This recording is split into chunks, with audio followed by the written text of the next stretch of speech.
所以你真的不是黑车司机，而是传说中的富二代。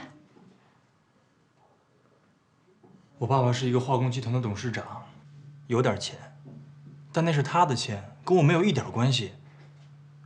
我不喜欢那个富足的家庭，我也不希望自己像个木偶一样过着他们给我的生活，那不是我的人生。这种话在偶像剧里倒是常出现。我说的是真的。我爸爸把我送到国外，我不喜欢那样的生活，所以我才偷着跑回来的。这个韩毅都跟你说了吧？嗯，说过了。聪明，我是真的想彻底的从那个家庭里独立出来。我宁愿我真的是一个黑车司机，只要能脚踏实地的生活。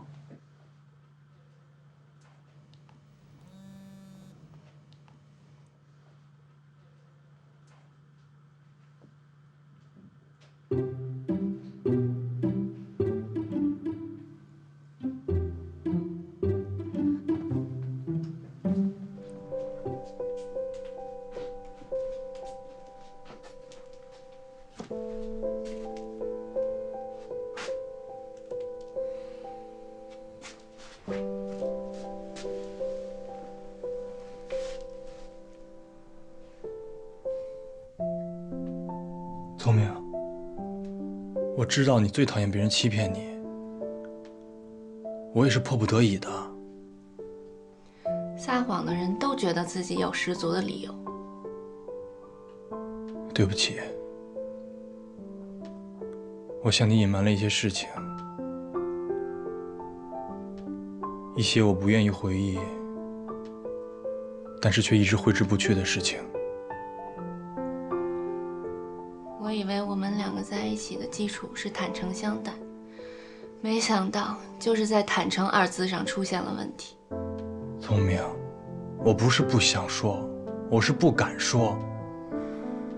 我怕我说了以后让你失望，怕失去你。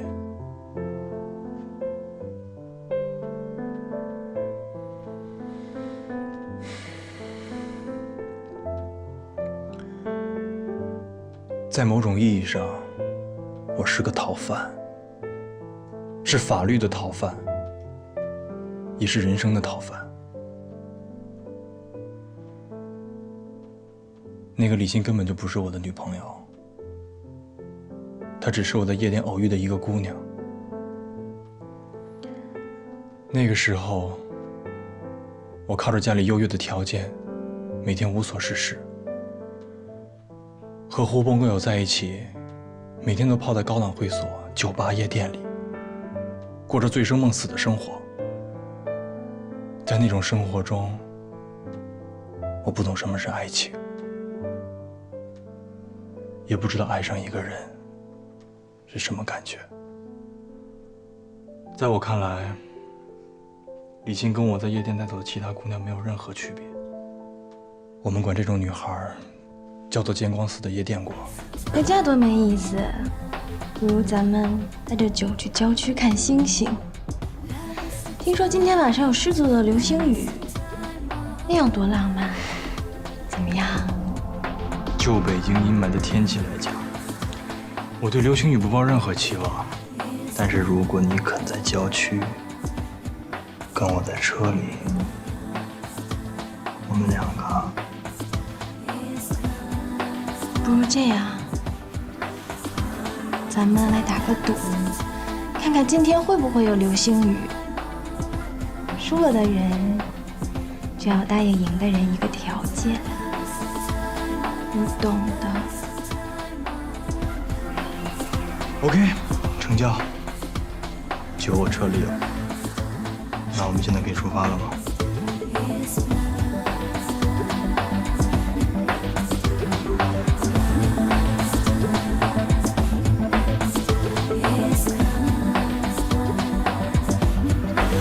我的噩梦就在那一刻开始了。第一次见面就跟你走了。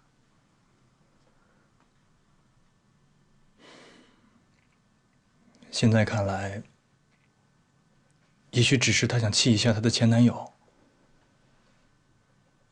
我当时已经喝多了，什么都不知道了。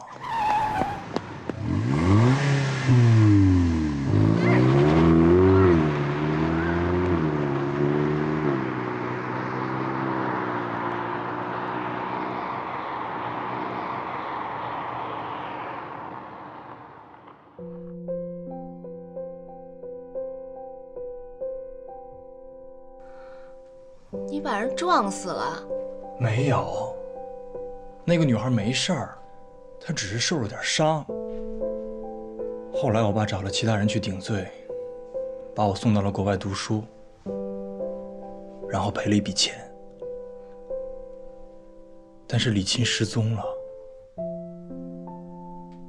从那天之后就没有人跟她联系上了。我到了国外以后，以为这件事情就这么过去了，过上了相对平静的生活。一次偶然的机会，我在微博上发现有人在找李沁，我才知道她失踪了。我一下就慌了，我一直密切地关注着警方的进展，直到警方放弃寻找，把她按照失踪人口归档。我开始越来越不安，所以才决定回国接着找。这件事情我没有告诉任何人，连我的父母都不知道，因为酒驾在先，更不敢去报警。我的心里很内疚，我每天都在忏悔，希望能够早日找到李沁，好弥补自己的过失。聪明，你能理解吗？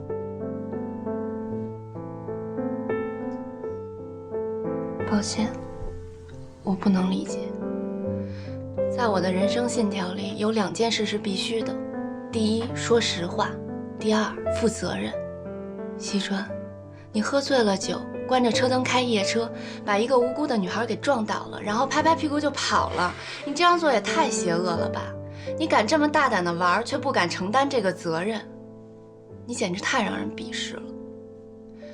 事后怕人把事情翻出来，就对所有人撒谎，隐瞒自己的过去，把自己完全变成了另外一个人，还用什么自责、内疚来博取别人的同情。你这样让我怎么理解你啊？这个世界是需要谎言来维系平衡的，或多或少每个人都会为了自己的秘密而撒谎。你不是也为了掩饰假借者的问题撒谎了吗？所以我才痛苦万分啊，所以我才决定把整件事情负责到底，拒绝你们所有人的帮助啊。这就是我喜欢你的原因，因为你身上的这些特质是我不具备的，而且我非常的清楚，以你的性格知道了这件事情以后，一定会劝我去自首的。在你自首之前，还需要做另外一件事情，就是和我分手。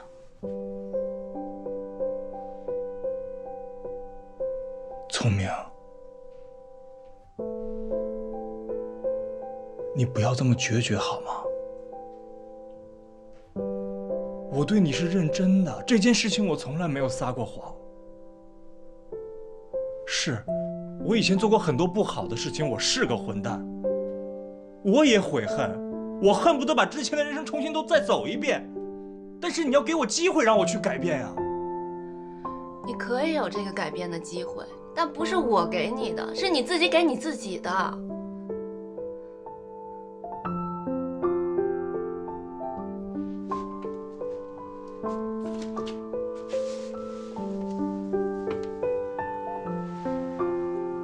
聪明，在我最迷茫的时候，我认识了你，是你帮我找到了生活的方向。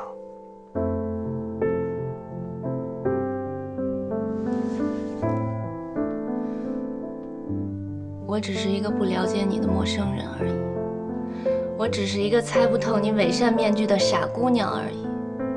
你跟我在一起快乐，是因为我不会提起你的过去，你可以暂时忘记那些你想回避的东西。你不要再跟我说什么生活的方向。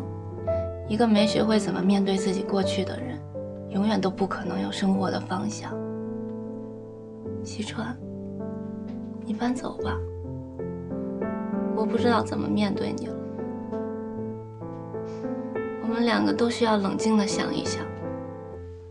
我理清一下感情问题，你理清一下人生问题。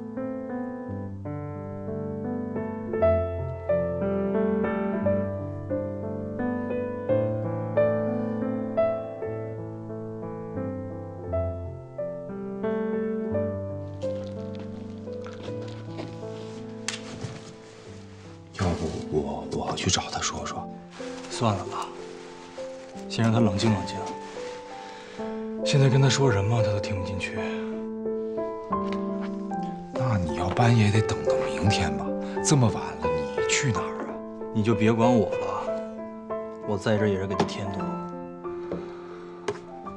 其实聪明说的对，我现在没有资格自爱自怜，更不能把你和聪明当成避风港。对于一个有罪的人来说，现在的生活太舒服了，不是吗？在你们爱情里，不是最讲究的就是彼此包容，彼此原谅。爱情里面最讲究的是不能勉强。不，那你这么一走，问题就更复杂了你起码也得争取一下吧？事儿一出，你就要躲到别处，这不还是在逃避吗？这就是你所谓的新人生。